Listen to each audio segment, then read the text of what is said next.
Retirement के बाद ब्रजभूषण जी उर्फ पंडित जी के साथ कुछ उल्टा ही हो गया। जहां लोग आमतौर पर रिटायरमेंट के बाद समय काटने के लिए वो सारे काम करने लगते हैं जिनसे जिंदगी भर वो बचते रहे थे, जैसे कि सुबह शाम घूमने जाना, आस पड़ोस में दोस्त बनाना, पौधों में पानी डालना वगैरह वगैरह। लेकिन पंडित जी का हाल कुछ उल्टा ही था।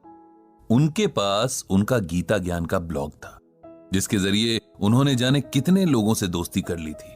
उनकी कंप्यूटर स्क्रीन की एक छोटी सी खिड़की थी जिससे वे सारी दुनिया को देख सकते थे, अपनी बातें कह सकते थे, दूसरों की सुन सकते थे। इस एज में अपना सीखा दूसरों को बांटने की और दूसरों से सीखने की उनकी भूख ही पंडित जी को कभी पता नहीं चलने देती थी कि अब धीरे धीरे बुढ़ापा उनकी हड्डियों पर हावी हो रहा है।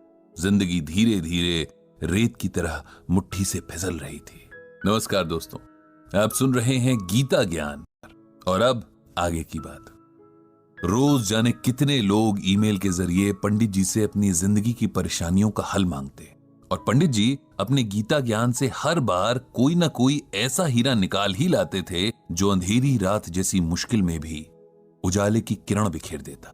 लेकिन कई बार दूर के लोगों को समझाना आसान होता है, अपने आसपास के लोगों को बिल्कुल नहीं, क्योंकि तब आप भी उनके दुख में दुखी होते हैं और तब उनके साथ आपको खुद को भी समझना होता है, जो कि दुनिया का सबसे मुश्किल काम है। पंडित जी भी कल रात से ऐसे ही एक डिलेमा में फंसे हैं।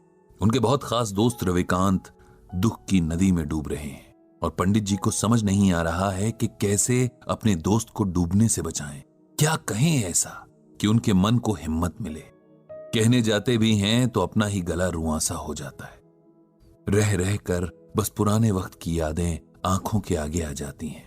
यादें जिनमें वे खुद हैं, उनकी पत्नी है रविकांत हैं और रविकांत की पत्नी रश्मि है, जो कल अचानक से उनके दोस्त को अलविदा कहकर अनंत की यात्रा पर निकल गई हैं और पीछे छोड़ गई हैं उनके दोस्त को, जिसके बारे में तमाम मित्र मंडली मजाक बनाती थी कि वो तो किसी के सपने में भी बिना रश्मि के नहीं जाता।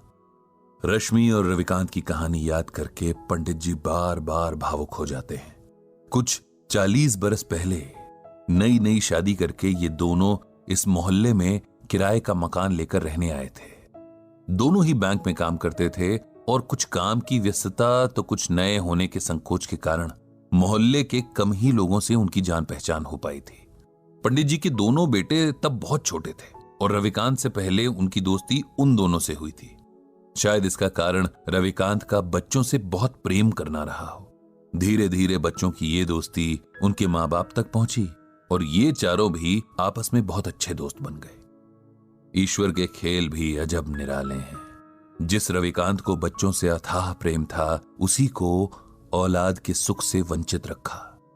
पंडित जी की पत्नी के साथ रश्मि ने जाने कितने डॉक्टर्स के चक्कर लगाए, कितने मंदिरों में माथा टेका, जाने कितने दिन भूखे रहकर व्रत उपवास किए, लेकिन औलाद भाग्य में नहीं थी, सो नहीं मिली। रविकांत ने कभी भी रश्मि के आगे ये जाहिर नहीं होने दिया कि संतान ना होने का उन्हें कोई दुख है, बल्कि वे तो रश्मि को समझाते रहते कि उसे सच को स्वीकार कर लेना चाहिए और एक कमी के पीछे जीवन की बाकी खुशियों को नजरअंदाज नहीं करना चाहिए। हालांकि रश्मि को यह मलाल सदा रहा कि वो मां नहीं बन सकी और वो हमेशा अपनी ममता पंडित जी के दोनों बेटों पर लुटाती रही। समय के साथ दोनों परिवारों की दोस्ती और मजबूत होती गई और हर सुख दुख एक दूसरे के सहारे आराम से निभता रहा। उन दोनों में अलग तरह का प्रेम और समर्पण भाव था। दोनों जहां जाते साथ जाते, यहां तक कि सब्जी लेने भी उनकी पसंद और नापसंद हैरान करने की हद तक एक थी। उनका स्वभाव भी एक जैसा। ऐसा लगता था कि जैसे दोनों की ही पर्सनालिटी एक ही रंग से लिखी गई थी। उनके मन एक ही सांचे में ढाले गए थे। एक दूजे के बिना उन दोनों की कल्पना भी नहीं हो सकती थी। और आज वही जोड़ा टूट गया था। जो अकेला छूट गया था, उसके बाकी बचे जीवन की कल्पना भी अब मन में सिहरन पैदा कर रही थी। किसी तरह बड़ी मुश्किल से रविकांत को सहारा देकर उन्होंने अंतिम क्रिया से जुड़ी विधियां करवाई थी। रविकांत का हाल ऐसा था कि जिसे देखकर पत्थर भी पिघल जाए। उसका विलाप, उसके आंसू देखकर तो मौत के देवता की आंखें भी भर आई होंगी। कभी मजाक में शायद रश्मि ने रविकांत से कहा होगा कि अंत समय में उन्हें गंगा किनारे जलाया जाए और उनकी अस्थियां मां गंगा की गोद में बहाई जाएं। सो उनकी इसी इच्छा का सम्मान करते हुए रविकांत ने पंडित जी से रश्मि को हरिद्वार ले जाने की बात कही और इंतजाम करने का अनुरोध किया। हरिद्वार के पूरे रास्ते जैसे रविकांत बेसुध थे। उन्हें देखकर ऐसा लग रहा था कि मानो ये दुख में डूब जाना चाहते हैं। न उनके उबरने की शक्ति बची थी और न ही इच्छा। रविकांत को कुछ होश नहीं था कि कब लोगों ने जबरदस्ती उनसे अंतिम क्रिया की रस्में करवाई और कब उन्होंने किसी और के सहारे से खड़े होकर रश्मि को अंतिम विदा देकर अग्नि के हवाले कर दिया। उनकी नजरों के सामने बस राख थी, ठंडी और बेजान। इधर अंतिम संस्कार के साथ आए लोगों के लिए पंडित जी ने नाश्ते का इंतजाम करवा दिया था। सब उधर बिजी थे और रविकांत अकेले एक बेंच पर बैठे जाने दुख के कितने गहरे समंदर में डूबे जा रहे थे। दूर खड़े पंडित जी ये सब देख रहे थे।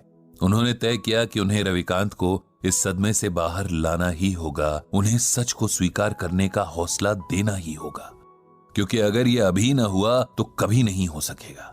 रविकांत के पास जाकर उन्होंने धीरे से उसके कंधे पर हाथ रखा और ऊंची आवाज में भगवद गीता का ये श्लोक पढ़ा।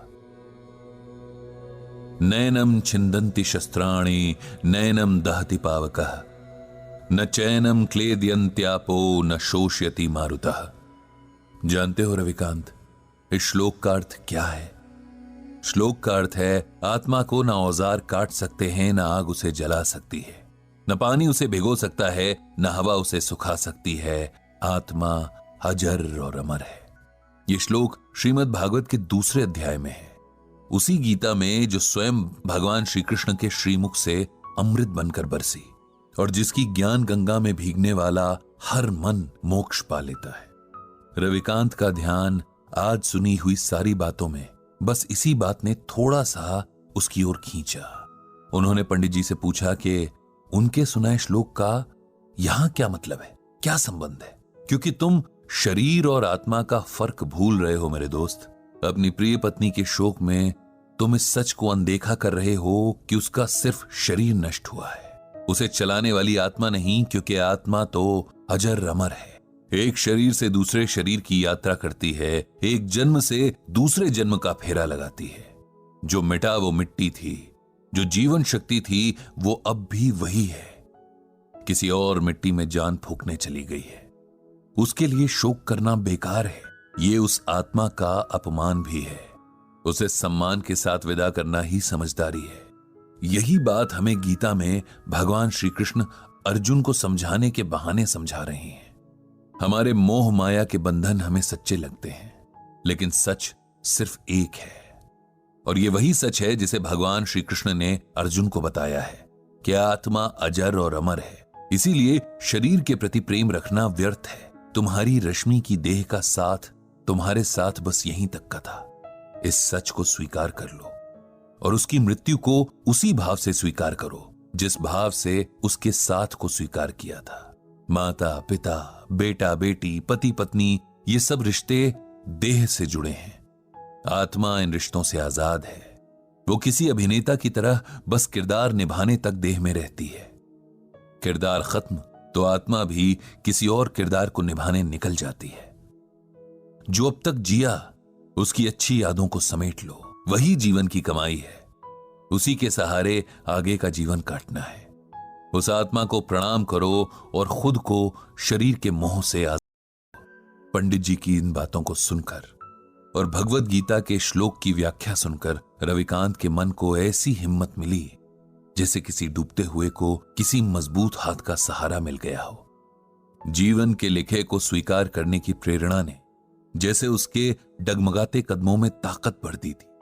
उसने तय किया कि अपनी मर चुकी पत्नी की यादों को सम्मान देते हुए अब उसकी मृत्यु की सच्चाई को भी सम्मान देगा और साथ ही और भी गहराई से श्रीमद् भगवद गीता के ज्ञान को समझेगा। इधर खुद पंडित जी का मन भी अब शांत हो गया था। उन्होंने मन ही मन श्रीमद् भगवद गीता और भगवान श्री कृष्ण को प्रणाम किया।